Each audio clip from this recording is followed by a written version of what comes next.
तो प्यारे बच्चों, यहां पर हमारे पास है बोर्ड की डेमो कॉपी और यहां पर इंटरमीडिएट परीक्षा 2025 में आपको कॉपी कैसे भरना है वो पहले समझना है।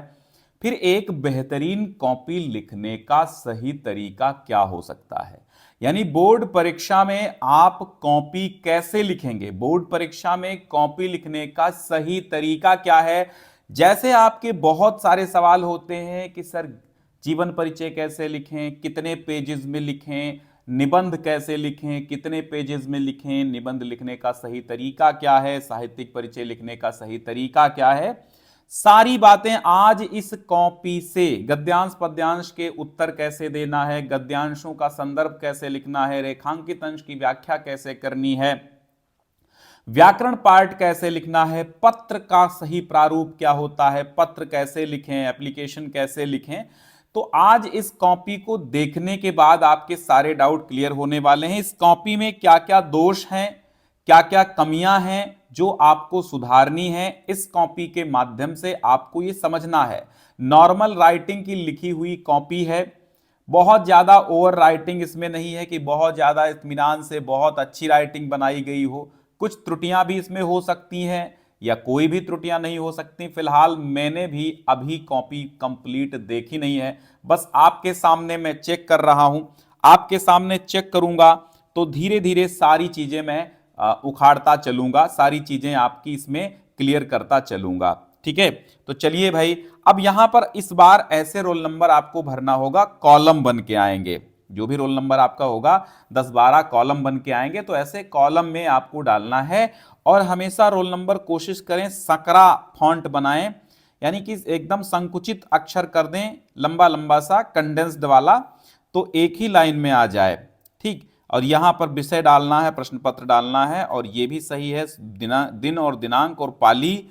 फिर यहां पर जो भी आपका कॉलेज का नाम है, केंद्र का नाम है, वो डालना है, कॉलेज का नाम आपका नहीं डालना, यानी जहां पर आप परीक्षा दे रहे हैं वहां का आपको डालना है। ठीक है, अब यहां पर सबसे पहले देखते हैं, आपको स्केल ले ही जानी है।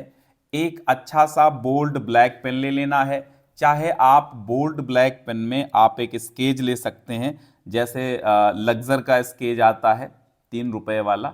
मेरा मानना यह है कि उससे थोड़ा सा कॉपी में थोड़ा सा सुंदरता बढ़ जाती है, थोड़ी सी सुंदरता। प्रश्नोत्तर संख्या हमेशा हमेशा पहली बात का ध्यान रखना है, प्रश्नोत्तर संख्या बिल्कुल भी गलत नहीं होनी है। खंड का अगर आप कर रहे हैं तो जो प्रश्न आपको पहले आता है वो प्रश्न पहले करना है।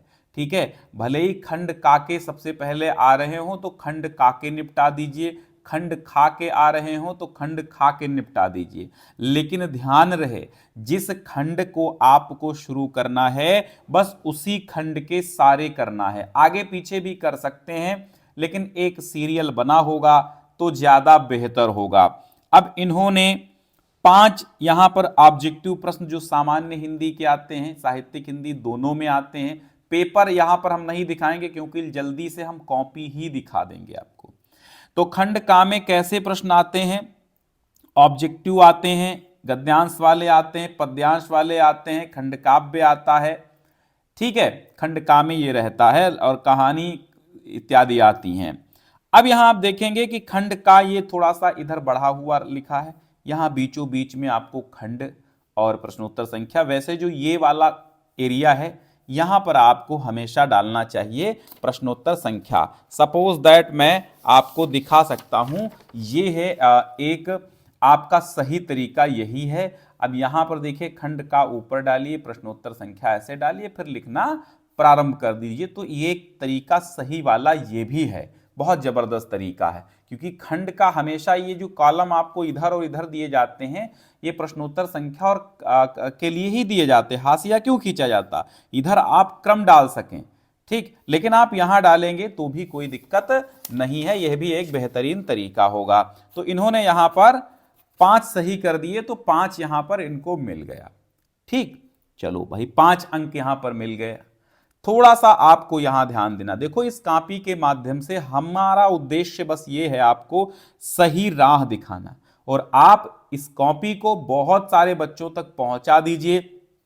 चूंकि बहुत सारे बच्चे भाई पढ़ाई करना बड़ी बात नहीं है, सारी चीजों को रटना बड़ी बात नहीं है, कॉपी को अच्छे तरीके से लिखना बड़ी बात है, राइटिंग सुंदर होना भी बड़ी बात नहीं। भाई आपकी राइटिंग अच्छी रही है, कोई दिक्कत नहीं है, ठीक है, लेकिन आपका तरीका जो है वो सही होना चाहिए। मायने वो रखता है कि तरीका आपका क्या है। कॉपी लिखे हैं तो प्रश्नोत्तर संख्या डालने का तरीका क्या है, सही तरीका अपनाइए, सही प्रश्नोत्तर संख्या डालिए, तो आपकी कॉपी एग्जामिनर देख के खुश भी हो जाएगा और खुशी में एक आध अंक जो काटने वाला होगा वो काटेगा भी नहीं, है ना। तो सिंपल सी बात है। दूसरे पेज में देखते हैं, 5 प्रश्न और लिखने होते हैं। चाहे तो आप ये 5 दोनों यहीं पर कर सकते हैं, बट सही है अलग अलग कर दीजिए। प्रश्नोत्तर संख्या 2 से इन्होंने 5 यहां पर कर दिए, ठीक है। अब यहां पर कल काशी लिखना चाहिए, लेकिन इन्होंने कलकाशा लिख दिया था। तो मामला यह है भाई, कलकाशी और कलकाशा, अब यहां पर वर्तनीय शुद्धिकरण हो गई, तो एग्जामिनर चाहेगा तो आधा अंक यहां पर काट सकता है। चूंकि ऑप्शन नंबर सही है, उत्तर नंबर भी सही है, लिखने में त्रुटि है, तो यहां पर मेरा मानना है एग्जामिनर को अंक नहीं काटने हैं। चूंकि यहां पर जब प्रश्नोत्तर संख्या आपने सेकंड सही डाल दी है तो कोई दिक्कत नहीं है। अब यहां पर इन्होंने प्लस और ये सजा दिया, आप सजा सकते हैं, लेकिन हमेशा आप, बहुत सारे बच्चों में ये कमी रहती है कि ये जो अंग्रेजी के मार्क्स हैं, ये जो अंग्रेजी के फॉन्ट होते हैं वो निचली लाइन में लिखते हैं और हिंदी वाले ऊपरी लाइन में, ठीक है। तो आप ये कोशिश करें कि बराबर आना चाहिए। जो जो यहाँ जैसे ये वाला जो फॉन्ट है, ये वाला है, ये वाला है, ये थोड़ा सा इस लाइन से सटा हुआ, इसी के लेवल में आपको रखना है, ठीक। तो कोई दिक्कत नहीं, यहां पर भी तरीका सही है। बार बार आपको खंड नहीं डालना है, क्योंकि खंड तभी डालिए अगर आपने खंड का के बाद खंड खा का कोई एक प्रश्न कर दिया तो खंड डालना जरूरी है। लेकिन हमेशा आपको बोर्ड के द्वारा भी इंस्ट्रक्शंस दिए जाते हैं कि भैया आप जिस खंड को उठाएं, ठीक है भैया बिटिया, जिस खंड को उठाएं उसी खंड को फिनिश कर दें, फिर अगले खंड को उठाएं तो उस खंड को फिनिश कर दें। बस क्रम आप बदल सकते हैं, कोई दिक्कत नहीं है, क्रम आप चेंज कर सकते हैं। मतलब यह है कि जो चौथा प्रश्न मान लीजिए पहले आता तो आप पहले जो आता वो पहले करिए, लेकिन खंड का मिक्सचर मत करिए, क्योंकि आपके खंड आ और बा दो होते हैं, तो खंडों को मिक्सचर मत करिए, खंडों को अलग अलग ही रहने दीजिए और बाकी खंड वाइज आप प्रश्नों के क्रम बदल सकते हैं, लेकिन 2 खंड एक में मिक्सचर करके बराबर लेके मत चलिए, ये हमारा मानना है, ठीक है। और हो सके तो क्रमबद्ध तरीके से सीरियल से सारी चीजें आप लिखिए। अब देखिए ये हो गया। यहां पर फिर आता है भाई प्रश्नोत्तर संख्या 3। अब ठीक है, तरीका ये भी सही है, थोड़ा सा अच्छे से और लिखते तो ठीक था। राइटिंग नॉर्मल है, बहुत अच्छी भी नहीं है, बहुत खराब भी नहीं कह सकते हैं। तो यहां पर जैसे ये एक लिखा है, कहते हैं डॉट डॉट डॉट अखाड़ा ही तो है। अब हमारा मानना यह है कि आप अथवा वाला लिख रहे हैं तो अथवा ऐसे भी लिख सकते हैं, ठीक है। अथवा ऐसे लिख दीजिए कि अथवा के बाद वाला हमने लिखा है, ठीक। तो ठीक है, अब इस समझाने के लिए अच्छा है। ये आद्यंत इसलिए लिखा जाता है ताकि एग्जामिनर को यह समझ आए कि 2 गद्यांशों में से आपने कौन सा गद्यांश किया है, तो इससे एग्जामिनर को बड़ी सरलता मिलती है, ठीक। अब यहां इनको संदर्भ लिखना था, भाई बहुत अच्छा काम ये भी किया। तो संदर्भ देखो, ये एरो जो है ये गलत तरीका है, ठीक है, ये बैड मैनर है। कॉपी में कभी एरोज का प्रयोग नहीं किया जाता है। अब वो क्यों नहीं किया जाता, क्योंकि एरो यहां लिखने कोई मतलब नहीं, ब्रैकेट के बाद तुरंत आपका लिखना चालू करिए, ये भी एरो गलत है। तो यहां पर इस कॉपी में ये भी आपने देखा कि ये त्रुटि है। तो क्या इससे अंक कटते हैं? नहीं, हर जगह अंक नहीं कटते हैं, लेकिन थोड़ा सा आपकी बुद्धिमानी यहां पर नहीं है। अब यहां पर इन्होंने प्रस्तुत गद्यांश हजारी प्रसाद द्विवेदी जी हैं लेखक, और अशोक के फूल। अब देखो, इनको हजारी प्रसाद द्विवेदी को भी अंडरलाइन या बोल्ड से लिखना है और इसके पाठ का नाम भी बोल्ड से लिखना है, तो यहां 2 अंक मिलेंगे, ठीक है। बोल्ड करने से क्या होगा, देखो एग्जामिनर को क्या चाहिए कि कम समय में ज्यादा कॉपियां चेक करे, ठीक है। तो वो कब ज्यादा कॉपियां चेक करेगा, जब आप एक सही तरीके से उसको हर चीज को, उसको बार बार ये ना समझना पड़े कि आपने लिखा क्या है, कौन से प्रश्न का उत्तर दे दिया है। सीरियल से सब होगा तो सब सही हो जाएगा। फिर रेखांकित अंश की व्याख्या देखो, इन्होंने बीच में ही पूरी हेडिंग बना दी है, ये सही तरीका नहीं है, क्यों? क्योंकि यहां से इनको एक हेडिंग बनानी चाहिए, रेखांकित अंश की व्याख्या, ठीक है, यहां पर लिख करके डैश लगा के यहां लिखनी चाहिए। ठीक, अब यहां कोई दिक्कत नहीं है, क्योंकि तरीका हम बता रहे हैं, अंक नहीं काट रहे हैं। अंक तरीकों से नहीं कटते हैं, बट वही है कि उत्तर सही है तो अंक जरूर मिलेंगे। लेकिन यार आकर्षण भी कोई चीज होती है। आप गोरे हैं तो क्या आप बालों को नहीं खींचेंगे? हैं? मान लीजिए आपको सब कुछ आता है, तो क्या आप अच्छे तरीके से नहीं लिखेंगे? आप थोड़ा गड़बड़ तरीके से लिखेंगे तो भी आपको अंक मिल जाएंगे। लेकिन अभी एक एग्जामिनर को बड़ा माथा पच्ची करनी पड़ जाए आपकी कॉपी में, तो अंत में जाकर के निबंध में आपके अंक 1-2 अंक कम कर देगा, तो कुछ नहीं कर पाएंगे। हैं? तो इसलिए ये काम करना आवश्यक होता है। ये एरोज आपको नहीं लगाने हैं, ये तरीका सही नहीं है। ठीक है, तो यहां पर भी 2 अंक मिल गए और यहां पर भी 2 अंक मिल गए। हाँ ठीक है, और हो सके तो ये वाले यहां पर उठा के डालिए, और ये एक गद्यांश सही तरीके से गद्यांश को बनाना चाहिए। अब यहां पर क्या है लेखक कहना चाहता, तो यहां पर भी 2 अंक सही हो गए। तो अब अंक तो नहीं कट रहे हैं इनमें, ठीक है, अंक तो नहीं कट रहे, और ऐसे ही सरसरी नजर से ही देख के कॉपी चेक होती है। ये मत समझिएगा कि पूरा एक एक अक्षर, एक एक फॉन्ट पढ़ा जाता है। एक एक फॉन्ट पढ़ा जाता है, लेकिन वो गलत होगा तो निगाह, जैसे ये सिद्ध गलत है, यहाँ पे इन्होंने कलम चलाया डबल, तो हमने सोचा भाई हमारी निगाह यहाँ पर चली गई, हालांकि सही है लेकिन निगाह तो गई यहाँ पर। तो जो कहीं पर गड़बड़ी होगी तो निगाह ऑटोमेटिक एक शिक्षक की पहुंच ही जाती है। ठीक, तो ये काम आपको नहीं करना है एरो वाला, बाकी सही है। फिर प्रश्नोत्तर संख्या 4 आई है, तो हम चाहेंगे हमेशा नए पेज से प्रारंभ करें। क्या करें? नए पेज से प्रारंभ करें। ठीक है, इस तरीके से, चूंकि ये यहां पर आपका आधा पेज यूज हो गया है, अब इस प्रश्नोत्तर संख्या 4 को एक नए पेज पे ले जाना चाहिए था, जो इन्होंने नहीं किया। ठीक, चलो अब यहां पर इन्होंने काव्य का एक व्याख्या की है। संदर्भ इन्होंने बहुत सुंदर ढंग से लिखा है। प्रस्तुत पद्यांश रामधारी सिंह दिनकर द्वारा रचित महाकाव्य उर्वशी से संकलित उर्वशी शीर्षक कविता से उद्धृत है। ठीक है, अब बिल्कुल सही है, उर्वशी से ही संकलित है, उर्वशी से ही लिया गया, तो 2 अंक यहां पर भी मिल जाएंगे। फिर हम क्या देखते हैं कि सही तरीका पद्यांश हल करने का, गद्यांश हल करने का आपको पता चल रहा है। फिर वही वाला एरो वाला प्रॉब्लम है यहां पर, ये जो कि नहीं होनी चाहिए। ठीक है, यहां पर इन्होंने तीनों प्रश्नों के उत्तर दे दिए हैं और चारों प्रश्नों के उत्तर दे दिए हैं, तो यहां पर इनको पूरे अंक मिल जाएंगे। थोड़ा आप ये देखिएगा कि इन्होंने इधर को टेढ़ा लिखा है, लेकिन कुछ में तो टेढ़ापन नहीं आया है, कुछ में इधर को हो गया है। तो एक तरफ आप टेढ़ा लिखिए, सारे तरफ को मत लिखिए। ठीक है, पद्यांशा देखो लिखा है, ये पद्यांशा लिखा है, तो यहां पर 1 अंक भाई जा भी सकता है, क्योंकि आप क्या कर रहे हैं, आप अच्छे तरीके से स्पेलिंग नहीं देख रहे हैं। तो इस तरह की त्रुटि भी आपको नहीं करनी है। अब यहां आता है जीवन परिचय यानी कि साहित्यिक परिचय। सामान्य हिंदी वालों को साहित्यिक परिचय लिखना होता है और साहित्यिक हिंदी वालों को जीवन परिचय लिखना होता है। तो सबसे पहले उन्होंने प्रोफेसर जी सुंदर रेड्डी का लिखा, देखो प्रश्न संख्या 5 बिल्कुल सही। फिर उन्होंने लिखा प्रोफेसर जी सुंदर रेड्डी का, बिल्कुल सही। इन्होंने बता दिया कि हम किसका साहित्यिक परिचय लिखते हैं, ये बहुत अच्छी बात है। लेकिन ये जो बिंदु और सजावट है, ये सजावट करने की विशेष जरूरत नहीं है, फिर भी बहुत सारे बच्चे करते हैं तो अच्छा है।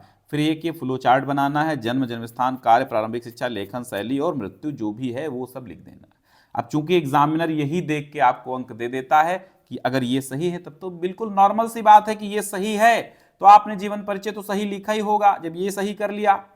ठीक, तो अब यहां पर जीवन परिचय सही है, हो गया। ठीक है, फिर यहां साहित्यिक परिचय हेडिंग डाला इन्होंने, क्योंकि साहित्यिक परिचय लिखना है। और फिर यहां पर देखो इन्होंने ये चीजें बहुत अच्छी की हैं कि इन्होंने हाईलाइट कर दिया, लेकिन अंडरलाइन लगाने की यहां पे जरूरत नहीं है। तो यहां पर हम कहेंगे नो अंडरलाइन, नो अंडरलाइन।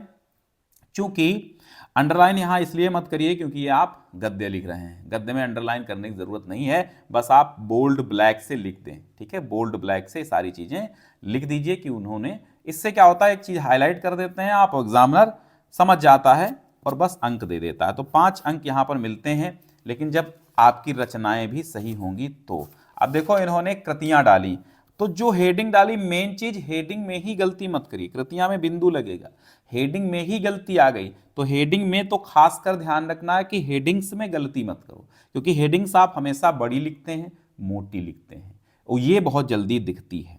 तो यहां पर इनमें गलती नहीं करनी है, हेडिंग्स में।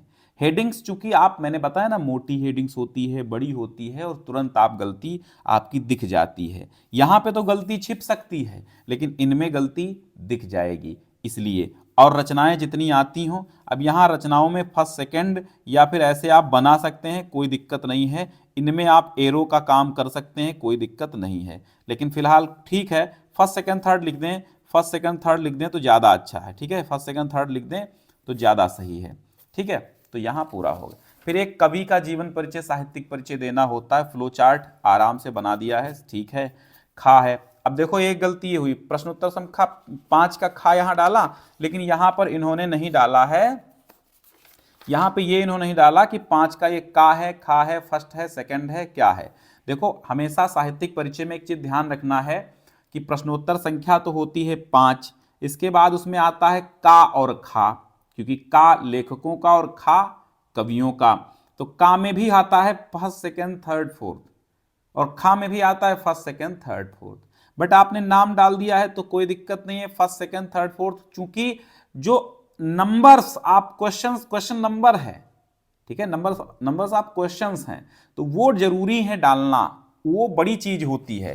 ठीक, तो इन्होंने यहां पर नहीं डाला, यहां पर डाल दिया है ये वाला, और फिर यहां पर फर्स्ट सेकंड थर्ड कुछ नहीं डाला कि किसका वाला है, तो नाम डाल दिया, तो नाम काफी है। ठीक है, अब यहां देखिए साहित्यिक परिचय लिख दिया इन्होंने, और बाकी चीजें देखो यहां पर थोड़ा सही है क्योंकि अंडरलाइन इन्होंने नहीं किया है, केवल काले से लिख दिया है मेन चीजें, तो ये बहुत अच्छी चीज है। और हमेशा देखिए पैराग्राफ इनका गड़बड़ बना है, पैराग्राफ हमेशा बराबर बनाइए, जैसे इसकी बराबरी में आप लिखते चले आइए, तो नीचे वाला भी इसकी बराबरी में ही पैराग्राफ आपको बनाना है। पैराग्राफ बनाते समय हमेशा कैसे पैराग्राफ बनाते हैं, ये वाला जब इसकी लाइन खत्म हो जाए, अगली लाइन शुरू करो, तो यहां से एक शब्द छोड़ के यहां से शुरू करो, फिर यहीं से लिखना प्रारंभ कर दो। पैराग्राफ जैसे आपका किताब में देखिए कैसे छपा होता है, वैसे ही आपको लिखना होता है। ठीक है, अब किताब जैसी थोड़ी छाप पाएंगे, लेकिन ठीक है, कोई दिक्कत नहीं, लेकिन ये एक सामने होना चाहिए। इधर कभी भी लाइन मत खींचिए। रचनाएं यहां डाल दी, रचनाएं के बाद 2 लाइनों का गैप, ये लंबा गैप। और एक अगला चीज बहुत अच्छी ये चीज है कि इन्होंने नया प्रश्नोत्तर संख्या एक नए पेज से प्रारंभ कर दी। ठीक है, ये नया पेज है, बहुत बढ़िया। ध्रुव यात्रा कहानी का उद्देश्य 80 शब्दों में। ठीक है, तो चलिए भाई, बहुत अच्छा है, 5 अंक यहां पर भी मिल गए, और 5 अंक इनके जीवन परिचय साहित्यिक परिचय में यहां पर भी मिल गए। अब ध्रुव यात्रा कहानी देखो, कहानी में आपको 80 शब्दों में कहता है, तो एक पेज बहुत है, एक पेज में आपके 80 शब्द हो ही जाते हैं। ठीक, अब थोड़ी सी कहानी इनकी इस पर आ गई है, कोई दिक्कत नहीं, नया प्रश्न आप यहां से स्टार्ट कर सकते हैं, चूंकि इतना पेज बचाना भी उचित नहीं है कि इतना पेज आप छोड़ के नया प्रश्न डालें। हाँ, अगर यहां पर यहां तक आपका लिखा होता पिछला वाला, तो यहां से अगला नए पेज से प्रारंभ कर देते। ठीक है, लेकिन बोर्ड का तरीका यही है कि आप अगला नया प्रश्न हमेशा नए पेज से ही प्रारंभ करें। तो यहां पर उन्होंने हर्षवर्धन की चारित्र्य विशेषताएं लिखी हैं, ये खंड काव्य है। तो इन्होंने आदर्श पुत्र महाराज साम्राज्य के संस्थापक, देखो हम क्या देख रहे हैं, हेडिंग देख रहे हैं। ठीक है, हेडिंग देख रहे हैं, तो ये यहां से हेडिंग अब ये यहां से ये चीजें यहां से लिखनी चाहिए थी, ये सब बढ़ा के इधर लिखना चाहिए, ये इधर बढ़ा के लिखना चाहिए, ये यहां बढ़ा के लिखना चाहिए, लेकिन इन्होंने क्या किया है, हेडिंग्स बिल्कुल एक अलग अलग टाइप से बना दिया है। ठीक है, बट बढ़ा के लिखना चाहिए, ये क्योंकि मैं आपको बताने के लिए यही आया हूं कि त्रुटियां आपकी जो हैं वो सही हो जाएं, और मैं पूरे वर्ष में कई बार आपको ये सारी चीजें कई कॉपियों के माध्यम से समझाता हूं, तो मेरी जितनी भी कॉपियां आए सब में त्रुटियां, सबके गुण और दोष जरूर देखें। ठीक है, इससे निखार आता है आपके एग्जाम में। ठीक, तो इन्होंने 2 पेजेस में डाल दिया, लेकिन 80 शब्दों में कहता है, आपको छोटा छोटा लिखना चाहिए क्योंकि टाइम मैनेजमेंट भी करना है। ठीक, तो 3 हेडिंग्स यहां डाल दी, 3 हेडिंग्स यहां, इसमें कम कम लिखते तो क्या दिक्कत थी, तो इतना टाइम आपके पास नहीं है कि इतना ज्यादा लिखें, अब इन्होंने बहुत ज्यादा लिख दिया है। इस तरह अगर एग्जाम में बोर्ड में बैठ के लिखेंगे तो बहुत टाइम खराब होगा आपका। ठीक है, टाइम बचाइए, चूंकि आपको अगले प्रश्न भी अटेंड करने होते हैं। फिर नया प्रश्न नए पेज से। ठीक है, अथवा वाला इन्होंने लिखा है, गद्यांश का, संस्कृत गद्यांश का अनुवाद आपको कैसे करना है। इसमें 2 अंक भैया संदर्भ के होते हैं, संदर्भ के 2 अंक हैं, तो 2 अंकों का संदर्भ आप जरूर लिखिए, नहीं तो 2 अंक ये चले जाएंगे। ठीक, और 5 का ये अनुवाद होता है। ठीक है, तो जितना होगा उतना करना होगा, इसमें कोई शब्द सीमा होती ही नहीं है। ठीक, अब यहां पर देखिए आगे क्या होता है, श्लोक का हिंदी अनुवाद, यहां पर भी संदर्भ जरूरी है। ठीक है, और यही चीज है कि यहां पर इधर बढ़ा के लिखना चाहिए था। ठीक है, अब यहां देखिए प्रश्नोत्तर संख्या 9 आता है और एक मुहावरा अथवा एक लोकोक्ति का अर्थ लिख करके वाक्य प्रयोग करना होता है। तो बहुत बढ़िया तरीका ये है, अब चूंकि ये, अब देखो ये नीचे लाइन में इन्होंने ये संख्या नीचे लाइन में डाला और लिखा ऊपर लाइन में है, ये संख्या भी ऊपरी लाइन में यहां पर पढ़नी चाहिए। ठीक, तो बिल्कुल अनपढ़, और ठीक है बहुत बढ़िया, तो यहां पर 2 अंक मिल जाते हैं, एक इसका एक वाक्य प्रयोग का। और फिर है 10 नंबर, ये सत्य है, ये अपठित गद्यांश है। अपठित गद्यांश है तो बिल्कुल ऐसे ही अपठित गद्यांश 2 आए तो जो लिखिए तो आद्यंत उसका लिखना जरूरी है। या फिर यहां पर आप एक थोड़ा सा लिखिए अपठित गद्यांश के प्रश्नोत्तर, अपठित गद्यांश। ठीक है, अपठित गद्यांश यहां ब्रैकेट में लिख करके फिर नीचे से लिखें तो और अच्छी बात है। ठीक है, तो यहां पर भी इन्होंने लिख दिया है और 5 अंक के हकदार यहां पर भी बनते हैं, चूंकि 5 अंक यहां पर भी दे दिए जाते हैं, 5 अंक का आता है, सब कुछ सही होता है। तो फिर 11 नंबर प्रश्न आता है और आभूषण, अच्छा ये अनेक, ये जो है ये शब्दों में सूक्ष्म अंतर होता है, तो बिल्कुल जो सही है यहां ऑब्जेक्टिव होता है, तो यहां बिल्कुल ऑब्जेक्टिव की तरह लिखिए, फर्स्ट का डी सही है कि फर्स्ट का ए सही है, एरो वाला मामला यहां पर भी गड़बड़ है। यहां पर कैसे लिखना चाहिए इनको, यहां पर लिखना चाहिए प्रश्नोत्तर संख्या, जैसे यहां लिखा था तो यहां लिखते फर्स्ट और फिर यहां पर एक डैश लगा दो और फिर यहां पर लिख दो, या फर्स्ट यहां पर ऐसे लिखना चाहिए था, फर्स्ट और ये सेकंड, फिर यहां ABCD लिखना बहुत अच्छा रहता है। ठीक है, तो ये यहां ना लिख करके आपको ये काम कर लेना है, ऊपर फर्स्ट और सेकंड, प्रश्नोत्तर संख्या फर्स्ट, प्रश्नोत्तर संख्या 11 का फर्स्ट, फर्स्ट का डी, और 11 का सेकंड, सेकंड का ए, ऐसे लिखते तो बहुत अच्छा ये और ठीक रहता। ठीक है, और ठीक रहता, हम ये बात कर रहे हैं। फिर यहां पर अनेकार्थी आया है तो यहां पर सही है, अनेकार्थी कनक का लिखा है, कनक का लिखा है, खा का फर्स्ट, ठीक है, तो यहां पर भी 2 अंक मिल गया इनको।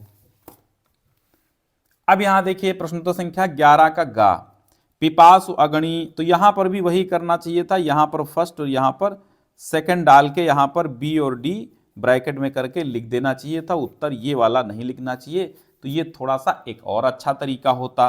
ठीक, तो चलिए ये भी आगे बढ़ते हैं। प्रश्न संख्या 11, वाक्य को शुद्ध करना है, तो केवल यहां पर आपको शुद्ध वाक्य लिखना है। तो ठीक है, हाँ वनस्पति विज्ञान के प्राध्यापक हैं, सही है। अब 10 रुपये में क्या आता है, ठीक है, तो यहां पर भी सही है। अब आगे बढ़ते हैं, रस छंद अलंकार को कैसे आप मैनेज करेंगे, रस छंद अलंकार को कैसे लिखेंगे। तो यहां पर 12 का करुण रस आया है, पहले परिभाषा लिख दीजिए, स्थायी भाव लिख दीजिए, उदाहरण लिख दीजिए। प्रश्न कैसा पूछ रहा है उस पर डिपेंड, अगर कहता है स्थायी भाव लिखते हुए तो तीनों चीजें यहां पर लिखी गई हैं और 2 अंक यहां पर मिल गए। ठीक, कि जहां भाव, विभाव, अनुभाव, संचारी भाव आदि के संयोग से करुण रस की निष्पत्ति होती है। हाँ, अब यहां देखिए, जहां भाव, विभाव, अनुभाव, संचारी भाव आदि के संयोग से करुण रस की निष्पत्ति होती है। अब यहां स्थायी भाव, यहां पर यह परिभाषा बहुत अच्छी नहीं है, परिभाषा ऐसे लिखनी चाहिए, जब शोक नामक स्थायी भाव, विभाव, अनुभाव, या फिर लिखते शोक नामक स्थायी भाव, विभाव, अनुभाव, संचारी भाव आदि के संयोग से करुण रस की निष्पत्ति होती है। तो ये वाला यहां पर इनको फिट करना चाहिए था, क्योंकि अब यहां पर इन्होंने एक गलती की है, तो परिभाषा इनकी सही नहीं है, तो 1 ही अंक मिलेगा उदाहरण के लिए। समझ गए आप? हाँ, अब यहां देखिए प्रश्न संख्या 12 का खा, अलंकार में इन्होंने संदेह अलंकार परिभाषा लिख दी, जब किसी पद में समानता के कारण उपमेय में उपमान का संदेह उत्पन्न हो जाता है तो ये संदेह अंत तक बना रहता है, वहां संदेह अलंकार बिल्कुल सही, सारी बीच नारी है कि नारी बीच, स्पष्टीकरण इन्होंने दे दिया है। स्पष्टीकरण आप दे दें तो बहुत अच्छा है, 4 चांद आप लगा रहे हैं, और ना दें तो भी कोई बात नहीं, लेकिन स्पष्टीकरण आप दे दीजिए, मेरा ये मानना है। ठीक, ताकि एग्जामिनर को पता चले कि आपको बहुत कुछ आता है, ऐसा नहीं है। फिर 12 का गा कुंडलिया छंद है। अब यहाँ देखिए एक विषम मात्रिक छंद है, इसमें 6 चरण होते हैं, प्रत्येक चरण में 24-24 मात्राएं, दोहा और अंत में एक रोला जोड़कर कुंडलिया छंद बनता। जिस शब्द से इसका प्रारंभ होता उसी से अंत होता। दोहे का जो चौथा चरण होता है वही रोला का प्रथम चरण बनता है। बहुत बढ़िया भाई, बहुत बढ़िया, 1 अंक यहाँ मिल गया। फिर उदाहरण रहिए लटपट काट दिन बरु घाम में सोई। अब चूंकि यहाँ पर मात्राओं का खेल होता है तो मात्राएं जरूर निकालिए। तो देखते हैं 24 मात्राएं हैं क्या। तो 2 2 4, 4 8, 3 11, 2 13, 2 15, 4 19, 2 21, 3 24 मात्राएं हैं। ठीक है, तो 1 अंक यहाँ पर भी उदाहरण का मिल जाता है। इनका ये कंप्लीट हुआ। अब देखो भैया, अब देखो मेन आता है, ये पत्र जब आता है तो आपको 6 अंक में पत्र आता है। तो इसमें 2 और +4 बराबर 6 ऐसे लिखा होता है। क्यों लिखा होता है? क्योंकि भैया 2 अंक फॉर्मेट सही होने का और 4 अंक लिखने का, कि आप कैसा लिख रहे हैं। तो उन्होंने लिखा सेवा में अधिशासी अभियंता नगर पालिका, विषय गंदगी और सड़कों की समस्या महोदय। अब यहाँ पर इन्होंने ब्रैकेट नहीं लगाया, वो कॉमा नहीं लगाया। मैं आपका ध्यान हमारी बस्तों लिख दिया है। मैं व्याप्त गंदगी और दुर्दशा की ओर आकर्षित कराना चाहता हूं। इस नवीन बस्ती को बसे हुए 8 वर्ष हो गए किंतु अभी तक। तो इस तरह पूरा पढ़ा जाएगा ये, चूंकि पत्र होता है। और सधन्यवाद हमेशा, ये देखिए यहां से सधन्यवाद लिखने के बाद ये भवदीय यहां पर लिखा जाता है, यहां पर क्योंकि इस लाइन में नहीं लिखा जाता, फिर आबासा यहां लिखा जाता है। तो भाई इनका बहुत अच्छा फॉर्मेट नहीं है, ठीक है, इसलिए यहां पर भाई 1 अंक जरूर कटेगा, 5 अंक ही ये पाएंगे। चूंकि एक त्रुटि यहां पर भी है, कॉमा भी कम लगाया है। चलो कॉमा कोई मतलब नहीं है, लेकिन इन्होंने जो ये वाला किच पिच कर दिया है यहीं पे और ये दिनांक वगैरह डाल दी है, तो थोड़ा सा ये वाला यहां पर लिखना चाहिए था बढ़ा के। ठीक, चलो आधा अंक ही दे देते हैं, आधा अंक ही काटते हैं, ज़्यादा नहीं काटेंगे, चूंकि हम दया दृष्टि दिखाने वाले एग्जामिनर होते हैं, क्या करें। कोई दिक्कत है नहीं, अंक मिल जाएंगे आपको, परेशान होने की ज़रूरत नहीं है। अब मेन चीज़ यहाँ पर 9 अंक आते हैं। 2 + 7 = 9 ऐसे लिखा होता है निबंध लेखन में। क्यों लिखा होता है? क्योंकि 2 अंक की रूपरेखा और 7 अंक का निबंध का मिलता है मामला। अब यहाँ पर 2 अंक की रूपरेखा है, रूपरेखा इन्होंने बताया अच्छा अब ये देखो प्रश्नोत्तर संख्या डाली, ये नहीं डाला कि फर्स्ट सेकंड थर्ड कौन सा कर रहे हैं, वो भी डालना चाहिए। इन्होंने खैर लिखा है, अच्छा हेडिंग ये लिखी है कि ऐसे डाल के हो जाएगा, मतलब इन्होंने टॉपिक यानी शीर्षक का नाम लिख दिया है, तो इससे पता चल जाएगा कि कौन सा इन्होंने निबंध लिखा है। रूपरेखा इन्होंने बनाई, प्रस्तावना भारत में जनसंख्या वृद्धि के कारण जनसंख्या वृद्धि को नियंत्रित करने के उपाय उपसंहार। ठीक भाई, तो प्रस्तावना इन्होंने शुरू कर दी। अब इतना बड़ा इन्होंने निबंध लिखा है, इतना बड़ा लिखा है, ठीक है। सबसे ज्यादा चांसेस रहते हैं पत्र लेखन और निबंध में अंक कटने के, क्योंकि निबंध अगर सही शब्दों में शुद्ध रूपरेखा के साथ नहीं लिखा है और कुछ इसकी पेज सीमा भी होती है, कम लिखते हैं तो भी अंक कट जाएंगे, है ना। तो अब यहां देखिए इन्होंने बहुत ज्यादा लिखा है, ज्यादा लिखने से अंक नहीं कटते हैं, लेकिन कम लिखने से जरूर कट जाएंगे। अब ये इतने पेजेस में इन्होंने लिखा है, तो चलो इन्होंने घर पे कॉपी लिखी, तो चलो भाई कितना भी लिख सकते हैं, बट आपको एग्जाम में कॉपी लिखनी है। और बड़ी गलती यहां पर कर दी, यहां पर इनको रोल नंबर डालना चाहिए, वो नहीं डाला है। तो चलो इन्होंने घर पे लिखा, बहुत ज्यादा लिख दिया, लेकिन आपको कितना एग्जाम में लिखना है? आपको 1 पेज ये निबंध लिखना है, 1 पेज ये लिखना है, 1 पेज ये लिख देना है, 3 पेज करके, और बहुत ज्यादा यहां तक 3.5 पेज चला जाए, है ना। मान लो समय बच रहा है तो निबंध चाहे जितना बड़ा लिखिए आप, कोई दिक्कत नहीं है। ठीक, तो इन्होंने क्या भाई लिखा, चलो भाई हेडिंग्स तो बहुत अच्छी डाली है इन्होंने निबंध में। तो निबंध हमेशा आप ऐसे ही हेडिंग्स वगैरह बढ़िया चमकें, और हेडिंग्स पढ़ने के बाद ही अब बिल्कुल मिलता चला जाए नंबर, है ना। हेडिंग्स ही पढ़ता है एग्जामिनर निबंध में, और बढ़िया सा तुरंत आपको अंक दे देगा। तो भाई इनका निबंध तो खैर पूरा है, और पूरा है तो इनके 9 अंक यहाँ पर पूरे पूरे मिलते हैं। तो इनको कुल मिला के 1.5 अंक कटे हैं। तो 1.5 अंक का मतलब है 2 अंक मान लीजिए कट गए पूरी कॉपी में, कहीं ना कहीं त्रुटि की एक आध मान लो दिखी नहीं, तो पूरी कॉपी में इनके 2 अंक कट गए। लेकिन राइटिंग भी बहुत अच्छी नहीं थी, कह सकते हैं राइटिंग इनकी नॉर्मल है, ना बहुत अच्छी कह सकते हैं, ना बहुत खराब कह सकते हैं, ना खराब कह सकते हैं, बस थोड़ा सा नॉर्मल है, जनरल है, सामान्य सी राइटिंग है जैसी बच्चों की होती है। ठीक है, तो फॉर्मेट पत्र का बहुत अच्छे से ध्यान देना है, मैंने बताया भी है आपको, चैनल पर प्लेलिस्ट बनी हुई है, आप पढ़ते रहिए। ठीक है, क्योंकि प्लेलिस्ट में कंप्लीट कोर्स रहता है, सारी समस्याओं का समाधान रहता है और मैं समय समय पर आपको सारी समस्याओं से रूबरू कराता रहता हूं।